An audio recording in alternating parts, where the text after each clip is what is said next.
Hello, I'm Aditi Singh and welcome to the Interiors Show. Every episode, we showcase the works of interior designers who transform nondescript spaces into places of wonder. In today's episode, we're going to journey with one such designer who firmly believes that the user and space should adapt effortlessly to each other. So let's meet the lady herself and find out what her design philosophy is.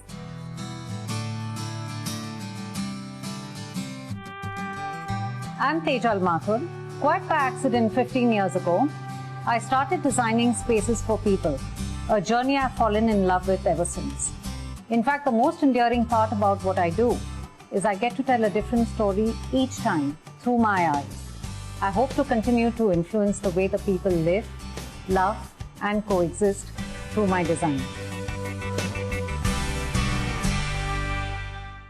Tejal, I roughed my way out of a bad traffic jam to get here, but as soon as I entered, I was so rejuvenated. It's such a peaceful space and in a busy street. How did you go about creating this space? I know, I can imagine, but in Bombay, I mean, you've signed up for something like this. It is a commotion. That's why I took a place where I could have a zillion plants all around and make it my perfect oasis, just to escape from everything that was beyond. So Tejal, having designed commercial and residential spaces, I would like to know that in your view, what is the fundamental difference between the two? Oh, there's a lot of difference. Firstly, I mean, I feel residential spaces have to be customized to a great level. You know, after understanding the lifestyle a person really wants or aspires to have. But with commercial spaces, which have to feel more like people's second homes. So there would be a recreational area, there would be a cafe, there would be a comfortable reading corner, library, etc., etc. I observed that the space has a very quaint feel to it, a lot of pastel colors.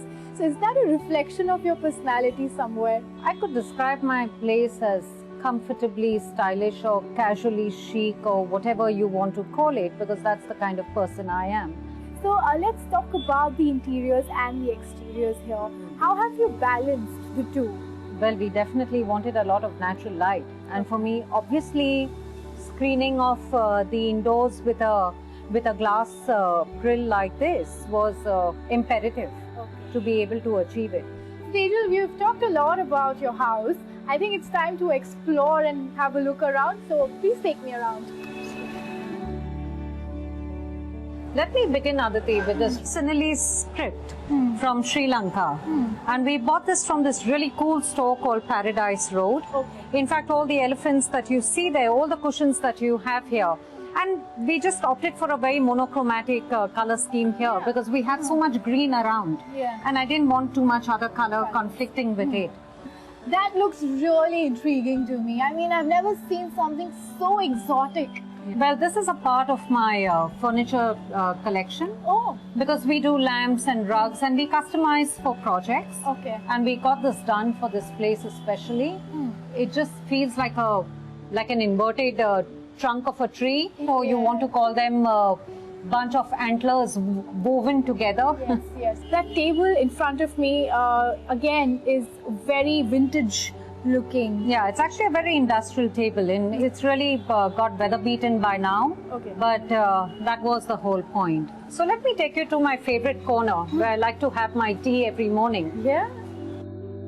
You would usually find me on this chair every morning with my cup of tea because I have these plants around me and the sun streams in from here and the flowers bloom. The cushions that we have on the chair have this print of the hibiscus which actually grows in the background. We also opted for a marble top here because it just gives that old world feel and it just wears over time and just feels a little softer. Did you notice we use these milk cans? And we just, we potted the plants in the can. Well, they work quite efficiently till now and they're growing.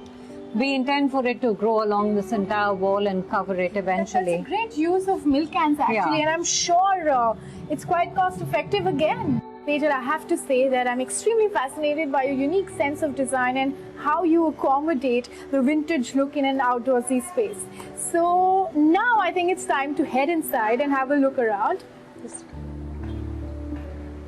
So when we moved into this apartment, the first thing I wanted to do was replace these aluminum windows with wooden windows. And I just framed this, and nobody really realizes that there's actually ugly aluminum window behind that. Yeah.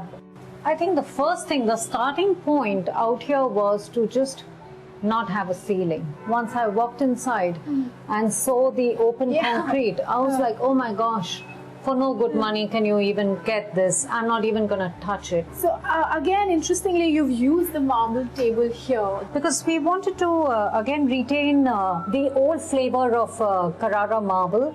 So we have this white marble, which is again complemented by white plastic with a pair of white wicker chairs.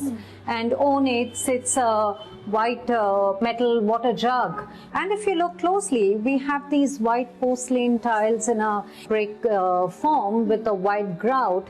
And we also have this white metal lamp, you know. So it's lots of whites coming together in one little corner, which kind of makes it really welcoming when somebody walks into the house. I usually see these white porcelain tiles used in kitchens and bathrooms, but how elegantly you've used it and broken the stereotype at a place where no one else can think of using is just commendable. Thank you. Let me show you the rest of the place now. Sure. So let's talk about the ceiling now. There's a story behind it. Please tell me, why does it look incomplete and yet so complete? Since we left the walls mostly in white, we were able to do with a bit of the grunge. The only thing we could do to run the wires was to have these pipes. In fact, we have a pipe supporting the shelves right here to like take forward that feel. We painted them over in white, so it just kind of looks fresher than the backdrop. Tejal, I see the antler here again. Where does this love for antlers come from? You've used it outside so beautifully and again inside. I mean, except that this is an actual pair of antlers that I found in some junkyard, and oh my gosh, they're so, I mean, they fit perfectly here. Must make a special mention of this painting, which was a part of a traveling exhibit. It kind of looks like the antlers emerging out of that. Aditi, did you notice this stool? Oh, is that a stool? Yes, it's actually a stool. It's made of cardboard. I picked this up from a small store in Italy. Okay. And obviously, this couldn't have fit into my suitcase the way it is. But if you actually pull out this tough, good quality Velcro, I guess, because it's still holding on really well. Oh my God. Wow. And it comes exactly like this, packed in a box. Oh my God. And that's how compact the packing is. It's just fanned out a bit because it's been opened. It's a very intelligent use of design. And so easy to carry down. I actually regret not having bought all of them. So, Tejal, let's move to that corner. I see the table with those big folders over there, organized so neatly. So this is my workspace. Okay. So I have this, my antique desk, you know, which is all, you know, it's coated in zinc, and it's actually a very beautiful design. It's not even wood. It's got this little metal foil on the top, which gives it this very old, weather beaten look, so with this natural shading. And these handles, which are again in bronze. This is where all those beautiful designs that we see take birth. Well, this is where the after work hours design happens. I must tell you that I love your eclectic sense of design and where your inspiration comes from. You're welcome. So I can't wait to check out the cafe that you've designed, which, as you mentioned, also happens to be one of your best creations. Then what are we waiting for? My dessert is waiting there. Let's go. Will I get some dessert there? I think so. Then I'm looking forward to it.